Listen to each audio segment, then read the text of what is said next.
30 वर्ष से कम की आयु में ही उसने संगीत के द्वारा प्रसिद्धि को प्राप्त कर लिया था।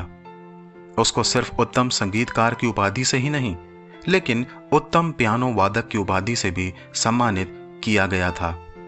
प्रसिद्ध और गणमान्य लोगों में उसकी गिनती होती थी, लेकिन कुछ समय के बाद उसके सुनने की शक्ति धीमे धीमे कम होने लगी और एक ऐसा समय आया कि जब उसको सुनना बिल्कुल बंद हो गया।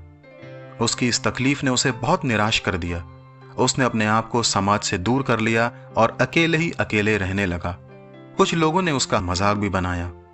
वह बहुत दुखी और निराश रहने लगा, क्योंकि उसने अपने कौशल और प्रतिभा को खो दिया था। उसके मन में आत्महत्या का भी विचार आया, लेकिन उसने अपने आप को संभाल लिया।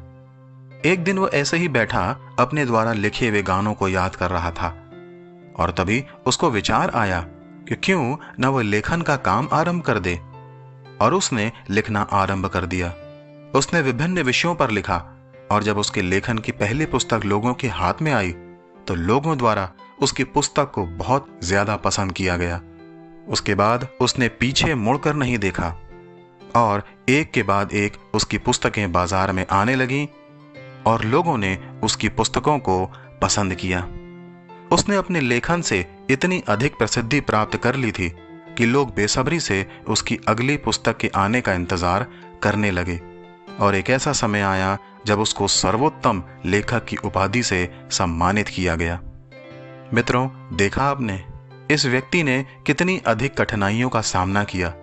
वह निराश और परेशान भी हुआ, लेकिन ऐसी घनघोर निराशा के समय में भी उसने हार नहीं मानी और हिम्मत के साथ एक नई शुरुआत की। उसकी हिम्मत और मजबूत इरादों ने उसको फिर से वही सम्मान दिलाया जो वो कभी खो चुका था। हो सकता है आज आप भी किसी न किसी कारण से दुख और निराशा में हो, तो मैं आपको यही कहना चाहूंगा कि हिम्मत ना हारें, लेकिन एक नई शुरुआत के साथ आगे बढ़ने में प्रयत्नशील रहें। बाइबल भी रोमियो के 12 अध्याय के 11 पद में कहती है, प्रयत्न करने में आलसी ना हो।